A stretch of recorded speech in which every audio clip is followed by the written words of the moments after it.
Para saudara dan saudari yang Tuhan cintai, selamat pagi dan selamat bertemu lagi dalam Renungan Harian edisi hari Selasa, tanggal 15 Desember 2020. Mengawali hari yang baru ini, kita hendak mendengar dan merenungkan sabda Tuhan. Marilah sebelum kita mendengar dan merenungkan sabda Tuhan, kita berdoa. Dalam nama Bapa dan Putra dan Roh Kudus. Amin. Allah Bapa Maha Pengasih, orang yang lemah lembut dan rendah hati, Kau temui melalui Yesus Kristus Putramu terkasih.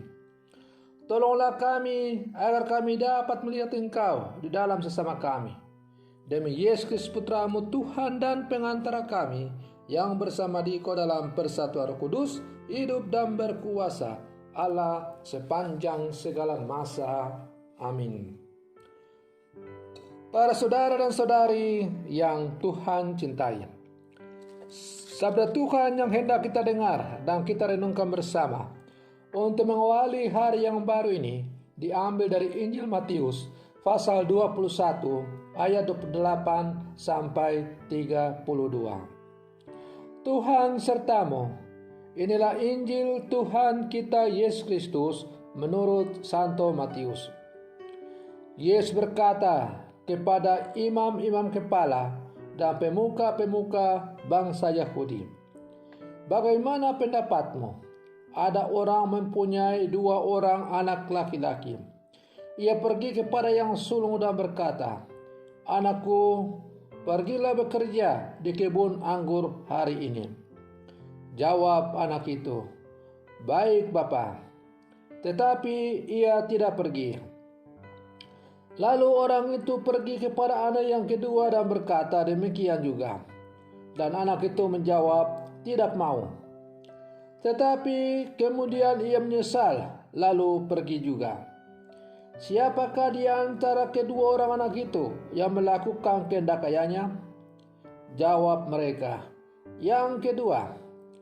Maka berkatalah Yesus kepada mereka, "Aku berkata kepadamu, sesungguhnya pemungut-pemungut cukai dan pelacur-pelacur akan mendahului kalian masuk ke dalam kerajaan Allah. Sebab Yohanes Pembaptis datang menunjukkan jalan kebenaran kepada kalian, dan kalian tidak percaya kepadanya.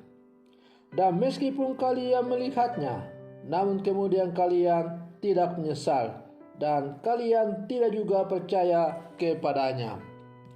Demikianlah Injil Tuhan.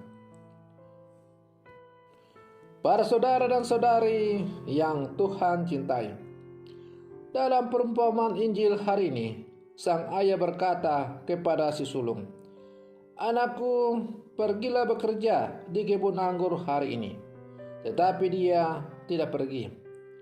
Perintah yang sama ditujukan kepada si bungsu, dan ia menjawab tidak mau. Tetapi ia menyesal atas jawabannya, lalu pergi dan bekerja di kebun anggur. Dari 2 orang anak ini, siapa yang melakukan kehendak bapaknya? Jelaslah, pasti kita semua akan menjawab bahwa itulah si bungsu. Dan memang benar itulah si bungsu. Apa kesimpulan atau pesan yang dapat kita terima, kita petik dari cerita ini? Untuk menjadi pelaku kehendak Allah, kata-kata baik Bapa tidaklah cukup. Karena itu perbuatan yang tidak jarang lahir dari penyesalan dan introspeksi diri sangat dibutuhkan.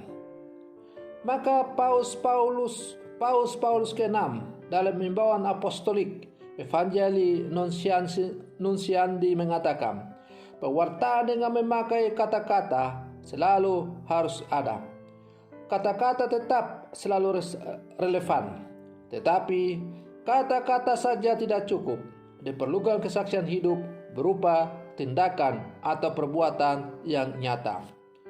Para saudara dan saudari yang Tuhan cintai, anak sulung dalam bacaan Injil tadi adalah lambang orang-orang beriman yang hanya percaya dengan kata-kata. Imannya hanya sebatas bibir, tetapi tidak mendarat dalam kehidupan yang nyata.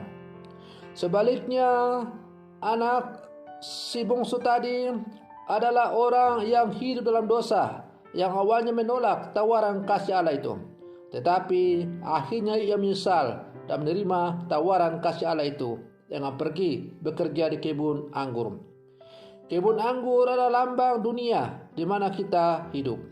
Bekerja di kebun anggur Allah berarti kita berjuang hidup sesuai dengan apa yang diajarkan oleh Tuhan kepada kita.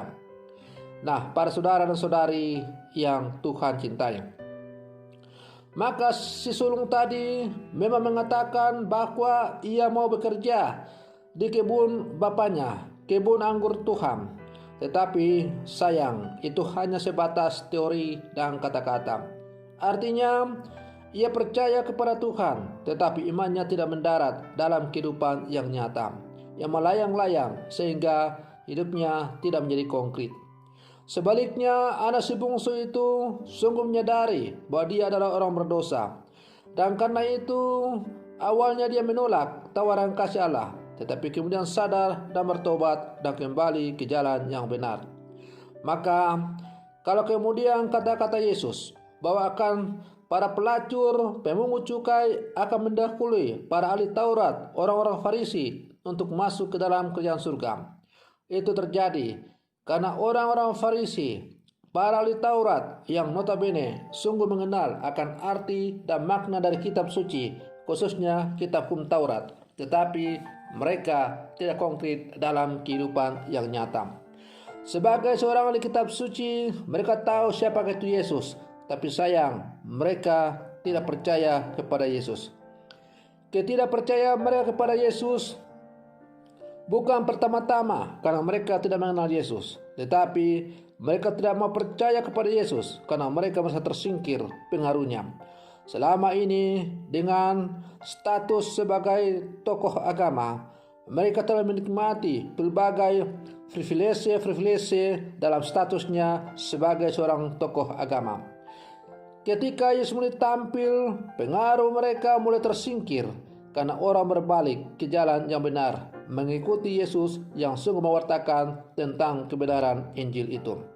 Nah, para saudara dan saudari yang Tuhan cintai, kita adalah murid-murid Yesus yang hidup di zaman sekarang. Kita telah dibaptis melalui sakramen pembaptisan. Kita diangkat menjadi anak-anak Allah. Kita digabungkan dalam persekutuan para kudus, persekutuan gereja yang kudus. Tetapi pertanyaan untuk kita sekarang adalah, apakah iman kita kepada Yesus hanya sebatas kata-kata, ataukah kita mau melaksanakan perintah Allah itu dalam kehidupan yang nyata dan konkret?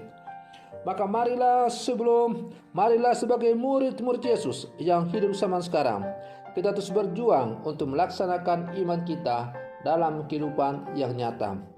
Iman tanpa perbuatan adalah iman yang mati, kata Rasul Santo Yakobus.